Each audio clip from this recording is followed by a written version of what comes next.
Assalamualaikum dan selamat sejahtera. Saya Muhammad Alif Fidas bin Baharullah, juga dikenal sebagai Alif. Dan ini pula rakan saya. Sekejap saya panggil,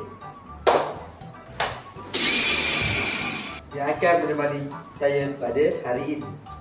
Hai semua, saya Muhammad Amar bin Muhammad Sabri, juga boleh dipanggil Amar. Kami dari Sekolah Menengah Kebahasaan Pintu Keng akan menghasilkan paket yang berkhasiat, ringkas dibuat dan enak dinikmati. Sebelum kami memulakan sesi masakan kami, mari saya memperkenalkan bahan-bahan dan peralatan yang akan kami guna. Bahan yang pertama, kita memerlukan mentega yang dicarikan sebanyak 2 sudu. Bahan yang kedua, kita memerlukan tepung gandum dalam kuantiti 5 sudu. Bahan yang ketiga ialah gula. Kita hanya memerlukan 1 sudu gula sahaja. Bahan yang keempat pula ialah 2 biji telur kuning. Bahan yang kelima ialah tepung perai sebanyak setengah sudu sahaja. Bahan keenam ialah susu sebanyak 1 kotak atau 250 ml. Bahan seterusnya kita memerlukan madu dan blueberry.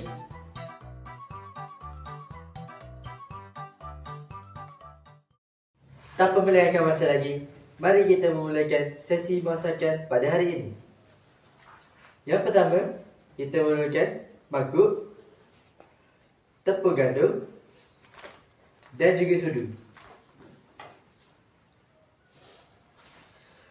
Kemudian kita perlukan 5 sudu tepung gandum,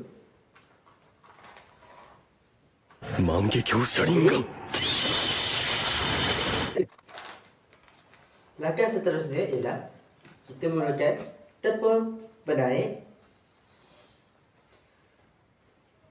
sebanyak 1 sudu sahaja. Kemudian gaulkan bahan ini sehingga menjadi sebati. 2,000 years later. Langkah seterusnya, kita perlukan susu segar,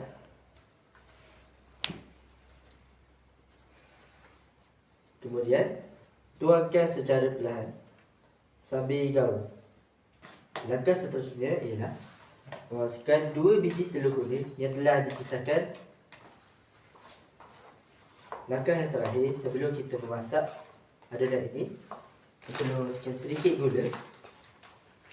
Lepas itu saya akan mulakan memasak menggunakan api yang sederhana sahaja.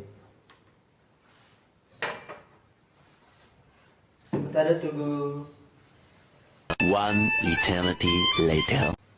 Kemudian, selepas kuali ini telah panas, saya akan memasukkan aduan ini untuk menjadi. Saya akan memasukkan adonan ini ke dalam kuali yang telah dipanaskan.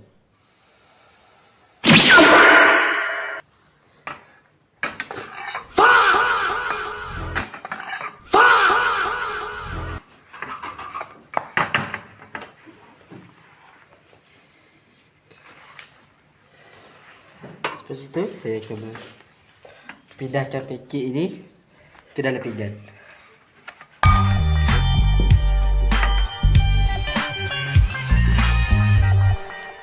Siap membuat 2 keping pancake.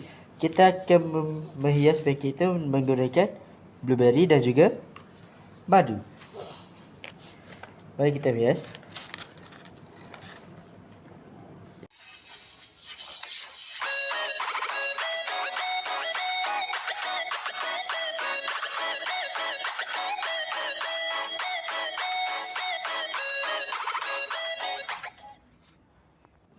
Dan inilah rupa terakhir pancake kita.